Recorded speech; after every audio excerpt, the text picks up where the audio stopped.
పేద కుటుంబానికి అండగా నిలిచి ఓ విద్యార్థి చదువు ఆగకుండా భరోసా ఇచ్చారు పల్నాడు జిల్లా గురజాల ఎమ్మెల్యే ఎరపతినేని శ్రీనివాసరావు. ఈ నెల 6న మాచివరం తహసీల్దార్ ఆఫీసులో జరిగిన రెవెన్యూ సదస్సుకు గోవిందాపురం గ్రామానికి చెందిన పోతురాజ్ వెంకటేశ్వర్లు హాజరయ్యారు. తన కుటుంబ ఆర్థిక పరిస్థితిని ఎమ్మెల్యే దృష్టికి తీసుకువెళ్లారు. ముఖ్యంగా మనవరాల చదువుకు ఫీజులు చెల్లించలేని పరిస్థితి ఏర్పడిందని ఆవేదన వ్యక్తం చేశారు.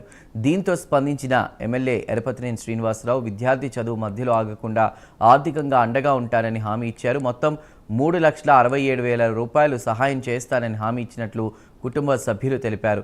ఇచ్చిన హామీ మేరకు ఎమ్మెల్యే స్వయంగా గోవిందాపురంలోని వెంకటేశ్వర్ల ఇంటికి వెళ్లి కుటుంబ సభ్యులను పరామర్శించారు. కుటుంబ అవసరాల కోసం 50,000 నగదుతో పాటు నూతన వస్త్రాలు, పండ్లు అందించారు.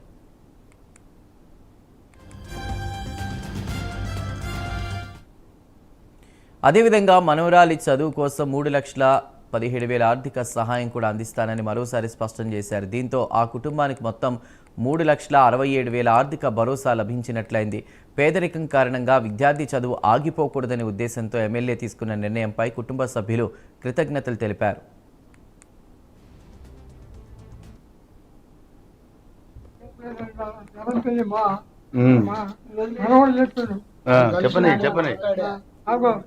ఆయన చెప్పబట్టి వచ్చిన నాకు అసలు తెలియదు, ఎవరు చెప్పాల సంగతగా ఆయన వస్తున్నా చెబితే వచ్చిన అది నా పని అయిపోయినట్టు వల్ల 2 మందితో రాష్ట్రంలో దీనికోసం ఎవరు చెప్పినా కూడా కలవటం లేదు. పోదాం అంటే ఆయన ఉండడం అంటే అది 2 సంవత్సరాలు అయింది. అది కూడా ఎవరు చెప్పలేదు.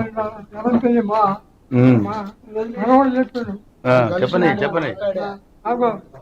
ఆయన చెప్పబట్టి వచ్చిన నాకు అసలు తెలియదు, ఎవరు చెప్పాల సంగతగా ఆయన వస్తున్నా చెబితే వచ్చిన అది నా పని అయిపోయినట్టు వల్ల